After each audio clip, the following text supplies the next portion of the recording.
Saudara, 9 korban dalam insiden mobil pengangkut MBG menabrak siswa dan guru di SD Negeri Kalibaru 1 dalam perawatan intensif di Rumah Sakit Umum Daerah Koja, Jakarta Utara. Sementara di proses hukumnya terkait insiden ini masih terus berjalan. Informasi selengkapnya kita tanyakan langsung dengan jurnalis Kompas TV, ada Niko Anggriawan dan Roy Ilman di RSUD Koja, serta ada Eril Wiranata dan Junaidi di Polres Jakarta Utara. Kita ke Niko terlebih dahulu di Rumah Sakit Umum Daerah Koja, Saudara. Niko, selamat malam. Bagaimana kondisi terhadap 9 korban yang kini dirawat di RSUD Koja?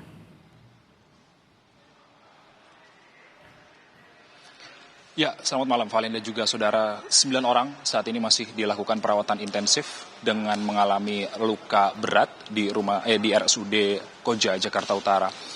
Kalau misalnya melihat rincian, ini ada 8 orang siswa dan juga 1 orang guru. Dan semuanya ini masih dalam perawatan dan juga observasi dari dokter untuk bisa menyembuhkan cedera berat yang dialami oleh ke-9 korban. Hingga saat ini ada sekitar 22 korban terluka yang dirawat di 2 rumah sakit berbeda, Valen dan juga saudara. Di antaranya ini ada 3 orang yang saat ini masih dirawat jalan di Rumah Sakit Umum Daerah Cilincing, lalu kemudian ada 9 di RSUD Koja, Jakarta Utara, tempat saya melaporkan saat ini. Di RSUD Koja, Jakarta Utara sendiri sempat mendapatkan atensi, Valen dan juga saudara, dari beberapa tokoh. Di antaranya ini ada Wapres Gibran Rakabuming Raka, lalu kemudian ada Wakil Gubernur Rano Karno, dan kemudian ada Kepala Badan Gizi Nasional atau BGN, Dadan Hindayana. Dan ada beberapa statement, Valen dan juga saudara, berdasarkan dari Wakil Gubernur DKI Jakarta, Rano Karno, ini menyatakan bahwa nantinya Pemprov DKI ini akan menanggung seluruh biaya perawatan korban hingga korban sembuh, baik itu mulai dari perawatan rumah sakit hingga perawatan setelah di rumah sakit. Lalu kemudian berdasarkan keterangan dari Kepala Badan Gizi Nasional, Dadan Hindayana, pada tadi sore ini menyatakan bahwa ini adalah kelalaian yang dilakukan oleh pihak SPPG, lalu kemudian Dadan akan memastikan seluruh proses perekrutan pegawai termasuk sopir di SPPG ini nantinya akan dievaluasi lebih lanjut. Dan juga meminta setiap kepala SPPG di seluruh daerah untuk nantinya melakukan pemutusan secara cermat untuk mengganti personil yang mengantar makanan bergizi gratis. Untuk sementara demikian, di Koja sendiri, di RSUD Koja sendiri, Valen dan juga saudara, ada posko pelayanan terpadu untuk nantinya bisa mengomunikasikan kondisi korban kepada keluarga dari pihak rumah sakit. Valen. Baik, dari RSUD Koja, selanjutnya kita ke Polres Metro Jakarta Utara, ada Eril Wiranata di sana. Eril, polisi bilang kasus ini sudah naik ke tahap penyidikan. Nah, kapan penetapan tersangkanya?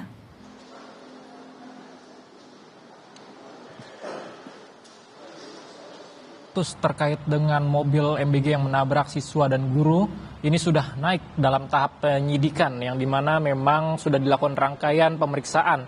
Namun walaupun dengan adanya penyidikan hingga saat ini dari polisi masih belum menetapkan terkait dengan status tersangka. Yang dimana memang informasi yang kami dapatkan, polisi masih menggali, mendalami terkait dengan bukti-bukti yang ada. Yang dimana juga sebelumnya dikatakan bahwa untuk salah satu alat buktinya adalah mobil membawa distribusi MBG tersebut sudah dibawa di Polres Jakarta Utara yang nantinya juga ini akan dilakukan pemeriksaan. Sebelumnya juga dikatakan bahwa sudah sebanyak 10 saksi dilakukan pemeriksaan yang diantaranya adalah mulai dari saksi yang berada di TKP, kemudian juga dari terlapor, kemudian juga dari korban yang dapat dilakukan pemeriksaan. Ini untuk mendalami terkait dengan apakah ada unsur kelalaian terkait penabrakan yang dimana membuat korban sebanyak lebih dari 20 siswa dan guru hingga saat ini yang masih ada dirawat. Dan selain itu juga bahwa memang polisi masih mengumpulkan alat bukti untuk terkait dengan penetapan status tersangka, dan selain itu juga bahwa nantinya ini akan menyesuaikan terkait dengan alat bukti. Dan memang sebelumnya juga kami mendapatkan informasi dari Kepala BGN saat meninjau lokasi bahwa ia menemui salah satu supir, maksud saya supir dari pembawa distribusi MBG tersebut, mengatakan bahwa sang supir memiliki kondisi yang tidak fit, yang ini diduga menjadi salah satu alasan terkait dengan penabrakan yang terjadi di SDN Kalibaru 01 pagi tersebut. Valen. Baik, kapan lagi pemeriksaan saksi, Eril? Ya, Valen, dari polisi mengatakan bahwa hingga saat ini masih melakukan pendalaman, Valen, yang dimana memang ini akan terus dilakukan hingga esok hari, tentu saja untuk melakukan penggalian informasi terkait dari saksi-saksi, kemudian juga untuk menetapkan tersangka. Dan tentu, Valen, kita akan tunggu terkait dengan hasil pemeriksaan ini, yang dimana masih melakukan pengumpulan bukti dan untuk penetapan tersangka. Valen. Baik, melaporkan langsung dari Polres Jakarta Utara, jurnalis Kompas TV Ariel Wiranata, dan sebelumnya ada Niko Anggriawan langsung dari Rumah Sakit Umum Daerah Koja. Terima kasih, kawan-kawan.